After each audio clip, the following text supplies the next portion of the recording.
బాబా అంటే పవన్ కళ్యాణ్ పరిపాలన ఎలా అనిపిస్తుంది? చాలా బాగుంది. వచ్చిన దగ్గర నుంచి ఏమేం చేస్తున్నారు అంటారు? అన్ని మంచి పనులు చేస్తున్నారు. గతంలో జగన్మోహన్ రెడ్డి పాలన ఎలా ఉంది? నాకు వచ్చిన కాడి నుంచి ఈయనే ఒరిజినల్ మనిషి, నెంబర్ 1. ఒకరికి ఆశించేవాడు కాదు, ఆయన రూపాయి ఆ జనాలకి ఇచ్చే మనిషి. ఏంటంట అలా చేయడం కారణం? ఆయన మైండ్ సెట్ అలాంటిది.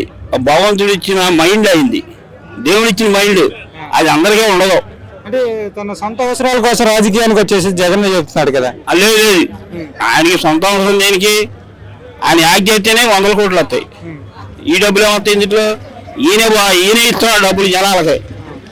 చంద్రబాబు గారి దగ్గర నుంచి 50 కోట్లు తీసుకుంటున్నాను నెలకి చెప్తున్నారు కదా వైసీపీ వాళ్ళు. ఎవడాడు సన్నాసి? ఎవడో సన్నాసి ఎవడు చెప్పు? వాళ్ళెవరు సన్నాసి నా కొడుకులు చాలా. ఎవడా అన్నది తప్పుడు నా కొడుకులు, ఏడవలేదు ఏడుపులు నా కొడుకులు. అంటే పవన్ కళ్యాణ్ గారు కార్పొరేటర్కి ఎక్కువ, ఎమ్మెల్యేకి తక్కువ అని చెప్పేసి మాట్లాడతాడు. ఆడేగా టీవీలో మాట్లాడేవాడు, ఆడే జగన్ గారు ఒకళ్ళు బాగా టీవీలో ఎవరన్నా సరే ఎదవాడు. అది చాలా